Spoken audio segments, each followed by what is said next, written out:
bienvenue. Nous sommes ravis de vous retrouver pour Vie à Nauve, le magazine de votre quotidien. Si les vertus de la lecture ne sont plus à démontrer, lire et faire lire relève parfois de la gageure. Alors comment donner le goût de la lecture à nos enfants? On pose la question à nos invités dans la deuxième partie de Vie à Nauve.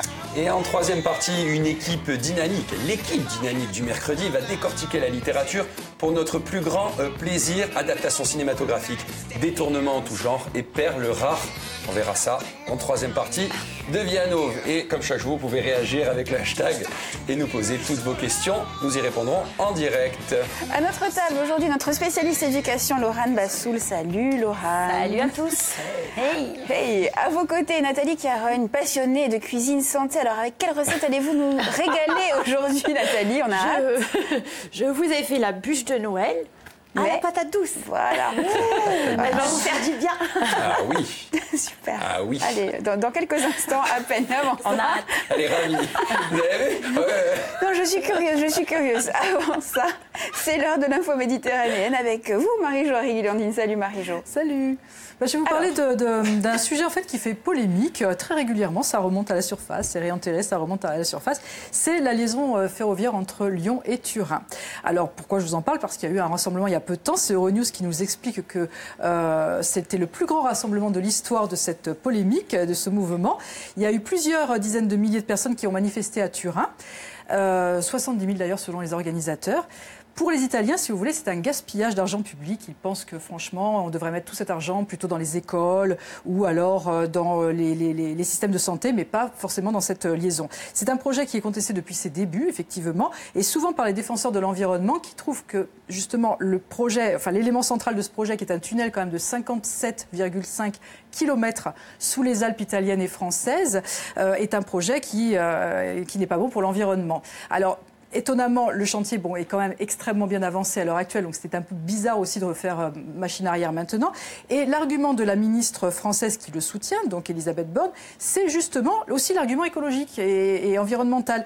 C'est en fait pour elle un transport qui permettra un transport en tout cas de marchandises beaucoup plus efficace et beaucoup plus respectueux de l'environnement. On imagine évidemment que ça va limiter le nombre de poids lourds dans les Alpes françaises et italiennes. Voilà, donc du coup, personne ne sait vraiment si on est d'accord ou pas d'accord, mais côté italien, le gouvernement est très divisé sur la question et Matteo Salvini envisage même de faire un référendum. D'accord. Ah oui. Bon, ce serait un peu bizarre à mi-chemin comme ça. Oui, enfin, je ne sais pas, c'est l'environnement des deux côtés. Si je vois ça de près. Ah bah oui. C'est argument contre argument, mais les mêmes. Merci Marie-Jo. Petite Laurane. À moi. Hey, lève le doigt. Je lève plus le doigt depuis des années. C'est vrai, ça me manque. Ça me manque. Bon alors. Aujourd'hui, je parle d'un site qui s'appelle cinéma.lecite.tv. C'est une plateforme éditée par France Télévisions. Oui, on fait plaisir. Hein. Dans le but de diffuser le 7e art au plus grand nombre. Donc, c'est vraiment, ça rentre dans une mission d'éducation à l'image. Ça s'adresse aux collégiens et aux lycéens. Donc, l'accès, il est très facile pour les professeurs. Il suffit de s'inscrire. Et ensuite, on a accès à plein de films ou en ligne ou à télécharger avec des dossiers pédagogiques qui vont avec.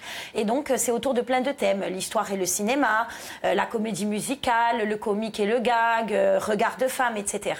Donc, vraiment, très bien ficelé, facile d'accès, je vous le conseille. Moi, je me suis inscrite et donc. C'est vrai? Ouais. Et tous les soirs, donc, au lieu de regarder une série, vous regardez ça? Non, pas du tout. Au lieu de les faire travailler, on regarde des films. Ah, d'accord. Okay. Non, Ça complète la boîte à outils. Oui, on va travailler là-dessus dès la rentrée, je pense. Oui. Bon, c'est bien. Ils vont être contents. Oui, je pense. Oui, hein, ça, ils sont demandeurs. Hein. Sûr. Et on repart le cinéma et littérature dans la deuxième partie. Oui. Nathalie, à nous. Alors, une bûche de Noël aux patates douces. À la pomme de terre, je rigole. Oh là là. Ah oui. 30 grammes de sucre pour l'ensemble, qui dit mieux. C'est vrai? Non, oui, ajoutez 30 grammes de sucre, pas de beurre, pas d'œufs. Qu'est-ce qui reste alors? Alors, vous allez nous le dire. Vous allez nous le dire, les ingrédients. Alors, cette bûche, elle est en 3 parties. Il y a la partie... C'est la bûche de Vie à Nauve. Oui, c'est ça. 3 parties, oui. J'ai même assorti ça. Je suis plus vache. Il y a le dessus qui est croustillant, qui est composé de cacha. Alors, le cacha, qu'est-ce que c'est le cacha? C'est du sarrasin grillé, des graines de sarrasin grillées. Une fois que c'est grillé, on peut le manger cru comme ça. Il y a, pour le dessous, donc le cacha, les noisettes, les amandes torréfiées, coupées grossièrement. Il y a des noisettes. Oui, non, c'est Juste une cuillère à soupe.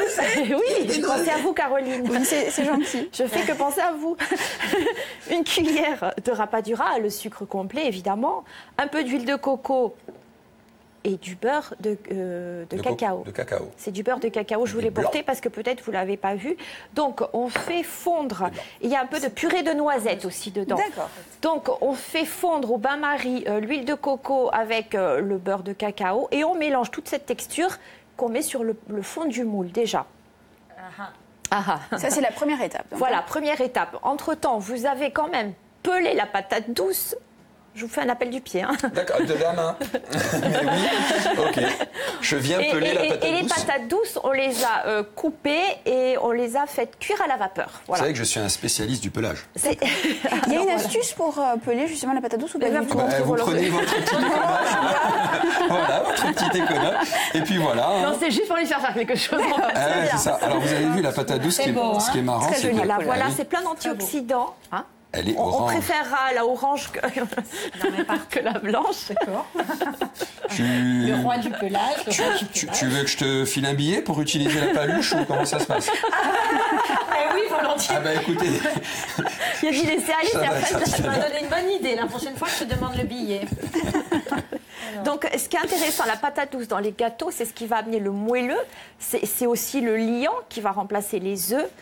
Franchement, et puis le sucre. Voilà, du coup, on ne rajoute pas de sucre ajouté. Alors Nathalie, là on voit la vidéo. Alors la vidéo, une fois que les patates douces ont été à la vapeur, eh ben, c'est simple, tous les ingrédients de la bûche qui sont patates douces, un peu d'huile de coco, du chocolat noir, un peu de café, ça c'est facultatif ou pas, de la purée de noisettes et un peu de rapadura, nos 30 grammes.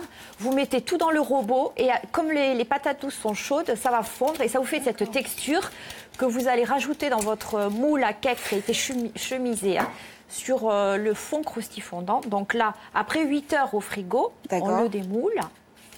Et on va faire un petit topping dessus avec un topping, c'est ce qu'on rajoute dessus. Oh, regardez ma chronique. Non mais c'est moche. Filmez Laura. Je filme, mais on me montre pas. on ne me montre pas. Ah, vous retournez, d'accord. Nathalie, pour le topping, Voilà, il nous reste plus beaucoup et de le temps. topping, ça va être du chocolat noir qu'on aura concassé grossièrement avec des noisettes torréfiées aussi. Voilà. Bon, allez. Alors, On goûte quand même. Bah, Alors quand maintenant, même. on goûte, oui. Ça s'accroche bien le dessus? Laura n'a pas paluche. Non, ça va. Oui. La petite paluche pour voir le produit fini. Laurent, enfin. Oui, Laurent, elle a tenu pendant 10 minutes. Vous voyez, il y avait le petit croustifondant dessous.